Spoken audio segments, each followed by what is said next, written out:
ഒരാളുടെ മുഖത്ത് നോക്കി നിൽക്കുമ്പോഴേ അവരുടെ പേര് ഓർത്തെടുക്കാൻ പറ്റാതായിട്ടുണ്ടോ? ഇന്നത്തെ നമ്മുടെ അന്വേഷണം ഒരു ഓർമ്മ പ്രശ്നത്തെക്കുറിച്ചല്ല, മറിച്ച് ഒരു രഹസ്യത്തിന്റെ ചുരുളിക്കലാണ്. അപ്പോ നമുക്ക് ആ ക്രൈം സീനിലേക്ക് പോകാം. ആ പേര് കിട്ടാതെ വെപ്രാളം പിടിക്കുന്ന നിമിഷം. പക്ഷേ യഥാർത്ഥ കുറ്റവാളി നിങ്ങളല്ല. എന്താണ് തെളിവുകളെന്ന് നോക്കിയാലോ? ഒരാളെ കാണുമ്പോൾ നമ്മുടെ തലച്ചോറ് ഒരുപാട് കാര്യങ്ങൾ ഒരേ സമയം ചെയ്യുന്നുണ്ടാകും. ഈ തിരക്കിനിടയിലേക്ക് കെവിൻ എന്നൊരു പേര് വന്നാലോ അത് എളുപ്പത്തിൽ മറന്നു പോകും. ഇനി നമ്മുടെ ആദ്യത്തെ തെളിവ്, അതാണ് ബേക്കർ ബേക്കർ പാരഡോക്സ്. ബേക്കർ എന്ന ജോലിക്ക് പല അർത്ഥങ്ങളുണ്ട്, പക്ഷെ ബേക്കർ എന്ന പേരിനൊന്നുമില്ല. അതായത് നമ്മുടെ തലച്ചോറ് അർത്ഥമുള്ള കാര്യങ്ങൾക്ക് മാത്രമേ എപ്പോഴും മുൻഗണന കൊടുക്കൂ. പക്ഷേ ഈ കുറ്റകൃത്യത്തിൽ വേറൊരാൾക്ക് കൂടി പങ്കുണ്ടെങ്കിലോ? നമ്മുടെ ഉത്കണ്ഠ. നമ്മൾ നമ്മുടെ ഉള്ളിലേക്ക് തന്നെ നോക്കിയിരിക്കുമ്പോൾ പുറത്തു നടക്കുന്നതൊന്നും ശ്രദ്ധിക്കില്ല. നമ്മുടെ ഉള്ളിലിരുന്ന് ആരോ ഓരോ ചലനങ്ങളെയും വിലയിരുത്തുന്ന പോലെ തോന്നും. അങ്ങനെ ആ പേര് ചെവിയിലെത്തുമ്പോഴേക്കും നമ്മുടെ ചിന്തകൾ അതിനെ മറികടന്നിട്ടുണ്ടാവും. ഇതിനെയാണ് നെക്സ്റ്റ് ഇൻ ലൈൻ ഇഫക്റ്റ് എന്ന് പറയുന്നത്. ഉത്കണ്ഠയുള്ളവരെപ്പോഴും ഇങ്ങനെയാണ്.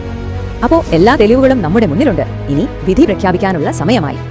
അപ്പോ വിധി ഇതാണ്: ഇത് ഓർമ്മയുടെ പ്രശ്നമല്ല, മറിച്ച് ശ്രദ്ധയുടെ പ്രശ്നമാണ്. എന്നാലും നമ്മൾ പേര് മറക്കുന്നത് മറ്റൊരാൾക്ക് വിഷമമുണ്ടാക്കും, അവരെ വിലയില്ലാത്തവരായി തോന്നിപ്പിക്കാം. പക്ഷെ രസകരമായ കാര്യം എന്താണെന്ന് വെച്ചാൽ ആ വ്യക്തിയെക്കുറിച്ചുള്ള മറ്റെല്ലാം നിങ്ങൾ ഓർക്കുന്നുണ്ടാകും. കാരണം നമ്മുടെ തലച്ചോറ് കഥകളെയും വികാരങ്ങളെയും ഓർത്തുവെക്കാനാണ് ഉണ്ടാക്കിയിരിക്കുന്നത്, പേരുകളെയല്ല.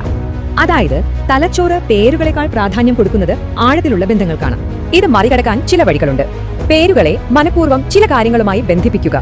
പക്ഷെ ഇതുകൊണ്ട് നിങ്ങൾക്ക് വിഷമം തോന്നണ്ട, ആ ചിന്ത തെറ്റാണ്. നിങ്ങൾ അശ്രദ്ധരല്ല, നിങ്ങളുടെ തലച്ചോറ് അതിന്റേതായ തിരക്കിലായിരുന്നു, അത്രമാത്രം. അപ്പോ കേസ് ക്ലോസ്ഡ്. ഒരുപക്ഷെ ഒരു വ്യക്തിയുടെ ഏറ്റവും പ്രസക്തമല്ലാത്ത കാര്യം അവരുടെ പേരാണെങ്കിലോ?